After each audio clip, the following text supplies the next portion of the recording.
to ever play. He's 16. He plays for FC Barcelona. He's already scored for Spain, and the world is watching. Lamine Yamal is not just another young talent. He's being hailed as the future of Barcelona, of Spain, of modern football. But behind the goals, behind the hype, is a teenager, facing a level of pressure most adults couldn't handle. Today, we explore what it really means to be Spain's youngest superstar, and how Lamine Yamal is surviving the spotlight. The media frenzy around Lamine Yamal didn't begin when he made his debut. It began long before.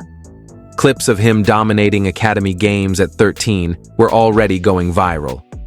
Scouts from across Europe knew his name by 14. By 15, he was training with Barcelona's first team. And by 16, he had already played and scored for the Spanish national team. Compare that to the trajectory of legends. Lionel Messi made his senior Argentina debut at 18.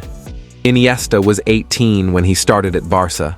Yamal has beaten all their records. So naturally, the headlines came flooding in. Next Messi? Spain's youngest star, a once-in-a-generation talent. Social media did what it always does.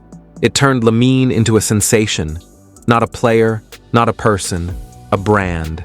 A symbol of hope for a country looking to relive the golden generation. Every training clip was dissected, every touch analyzed, every match, whether 10 minutes or 90, came with expectations. The pressure? Immense. Let's be clear. Lamine is not an adult. He's still in school. He still lives with his parents. He's still growing, physically and mentally.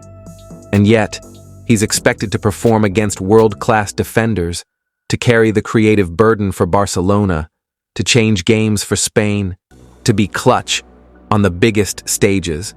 That kind of duality, kid at home, superstar on the pitch, can cause serious emotional conflict. Just ask Bojan Krkić, once called the next Messi himself.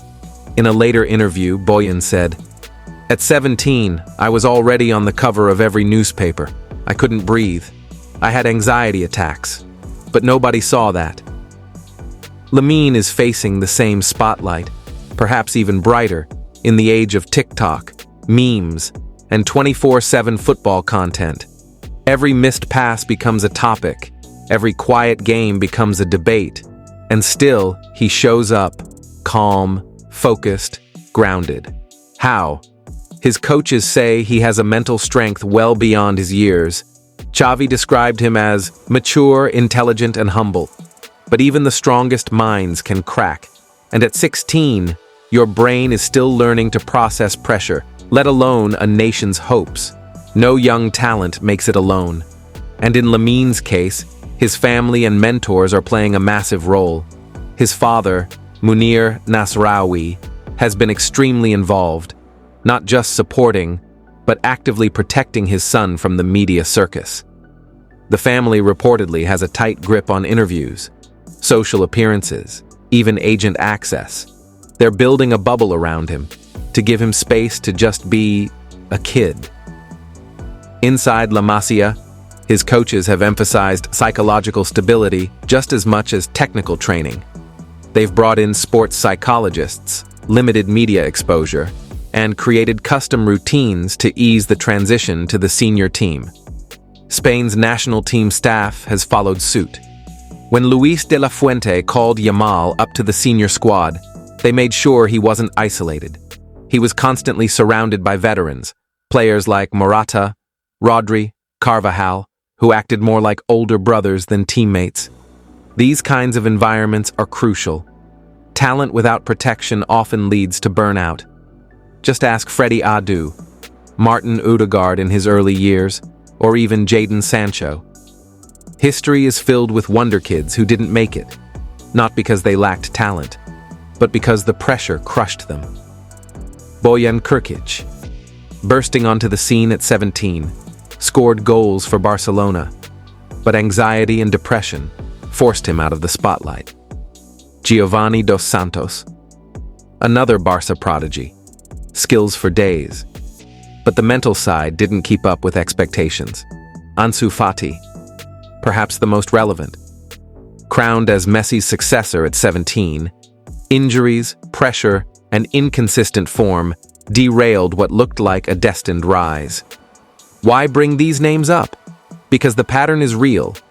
We idolize talent, we pile on expectations, and we forget they're human. Lamine Yamal is walking the same tightrope, and he's aware of the past. In an interview, he reportedly said, "I try not to read too much. I just want to play football and enjoy myself." That might sound simple, but it's key to survival.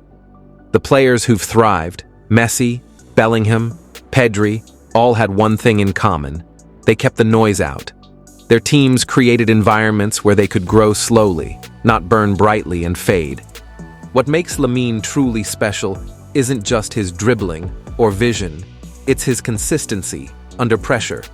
Every time he steps onto the pitch, he's being watched by millions and judged like a veteran. And yet, he rarely looks nervous. He demands the ball. He takes risks. He plays with the confidence of someone who loves the game, not someone trying to survive it. And that is rare. There's a phrase in football: the game reveals the truth. You can't hide on the pitch. So far, Lamine's truth is this: he's not just surviving the pressure, he's thriving in it. But the story is still being written. Let's take a moment to imagine what it's like to be famous. At 16, you walk down the street, people scream your name. You open Instagram, thousands of comments, praise, memes, sometimes hate. You go to school, and classmates either treat you like a celebrity or resent you. That's Lamine Yamal's daily life now. The mental burden of that kind of visibility is huge. It can warp identity. Players start seeing themselves as products, not people. This is where mentorship becomes vital. Having figures like Xavi, who lived through the Ronaldinho-Messi transition, or older players like Lewandowski to guide him, is crucial. Also important is control of time and schedule. According to reports, Yamal's team has imposed strict screen time limits and curfews. They want to shield him from the toxicity of online media, especially after games. It's not about pampering him. It's about protecting his mind while it's still forming. The reality is, most Wonderkids don't become world-class. Many become very good. A few become great. Almost none become legends. So the question is, are we expecting too much from Lamine Yamal? At 16, he's already being compared to Messi. Every step he takes is weighed against the GOAT path. That's unfair and unrealistic. What fans need to understand is this: the path to greatness is not linear. He will have bad games. He will face dips in form. He might get injured. The key will be how he responds, and whether the people around him allow him to fail, to learn, and to grow. What made players like Iniesta and Xavi so great wasn't just talent. It was patience, maturity, and the ability to handle setbacks. Yamal's already showing signs of that maturity. But this is only the beginning. Lamine Yamal represents more than just a footballer. He's a symbol of La Masia's revival, of Spain's youth revolution, of a new generation who combine technique with mental strength. But above all, he's still a kid, a teenager chasing a dream. Whether he becomes Spain's next true superstar remains to be seen. But what's already clear is that he's fighting every day to carry the weight with grace. Let's hope the world gives him space to breathe. Because if he can survive the pressure, he might just thrive in greatness. If you enjoyed this deep dive, make sure to hit like, subscribe, and tap the bell so you never miss a story. This is Studio Football 7, bringing you stories that matter in the world of football. See you in the next video.